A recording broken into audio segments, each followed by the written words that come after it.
BJP के अंदर मोदी जी ने 2014 में मोदी जी ने खुद ने रूल बनाया था कि बीजेपी के अंदर जो भी 75 साल का होगा उसको रिटायर कर दिया जाएगा।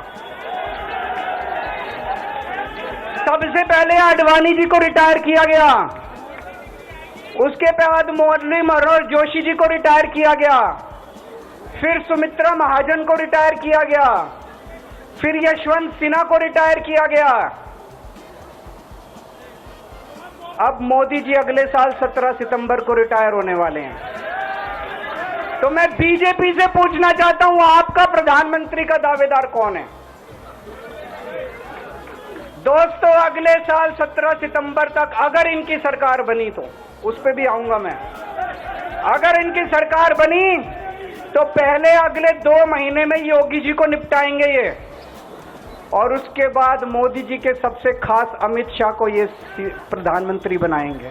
दिल्ली के मुख्यमंत्री और आम आदमी पार्टी के अध्यक्ष अरविंद केजरीवाल ने जेल से बाहर आने के करीब 20 घंटे बाद ही एक प्रेस कॉन्फ्रेंस की। इस प्रेस कॉन्फ्रेंस में उन्होंने 2024 लोकसभा चुनाव को लेकर अपना आकलन बताया।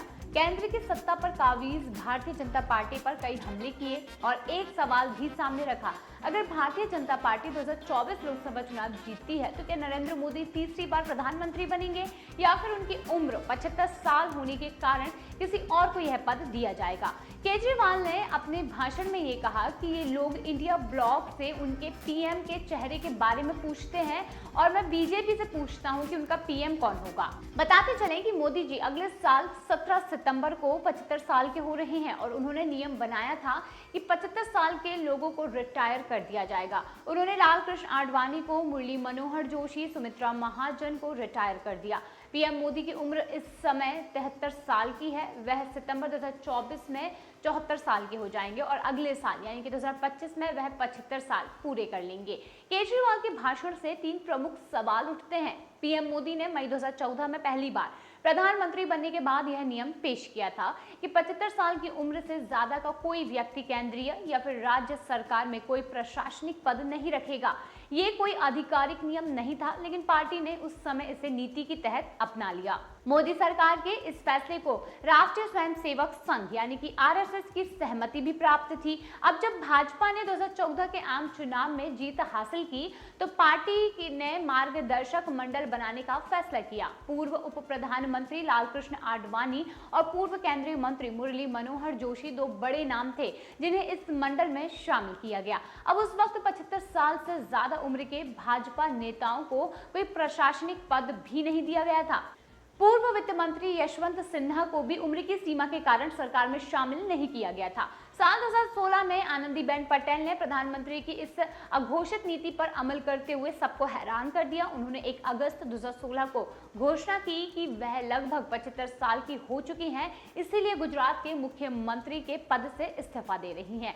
आनंदीबेन ने 1 महीने पहले पूर्व केंद्रीय मंत्री नजमा हेपतुल्ला ने भी अपने जीवन के 76 वर्ष पूरे होने पर राजनीति से किनारा करने का फैसला किया था।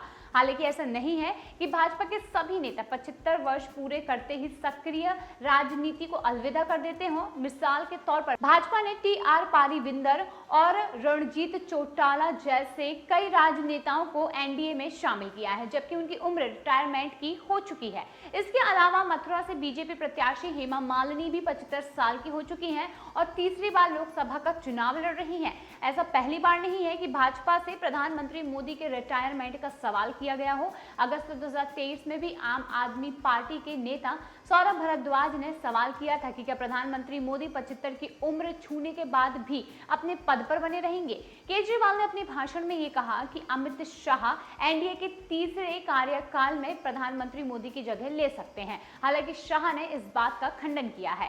केजरीवाल का बयान वायरल होने के कुछ घंटों बाद ही शाह ने यह कहा कि पीएम मोदी अपना तीसरा कार्यकाल पूरा करेंगे। उन्होंने हैदराबाद में एक प्रेस कॉन्फ्रेंस में कहा कि मैं अरविंद केजरीवाल और इंडिया गठबंधन को ये बताना चाहता हूं कि मोदी जी के 75 साल के होने पर खुश होने की जरूरत नहीं है। बीजेपी के संविधान में यह नहीं लिखा है कि मोदी जी प्रधानमंत्री नहीं बन सकते, वह फिर से प्रधानमंत्री बनेंगे और अपना कार्यकाल पूरा करेंगे। मैं अरविंद केजरीवाल एंड कंपनी और पूरे इंडिया अलायंस को कहना चाहता हूं, मोदी जी 75 साल के हो जाए इससे आपको आनंदित होने की जरूरत नहीं है। ये भारतीय जनता पार्टी के संविधान में कहीं नहीं लिखा है। मोदी जी ही ये टर्म पूरी करेंगे और मोदी जी ही आगे देश का नेतृत्व करते रहेंगे।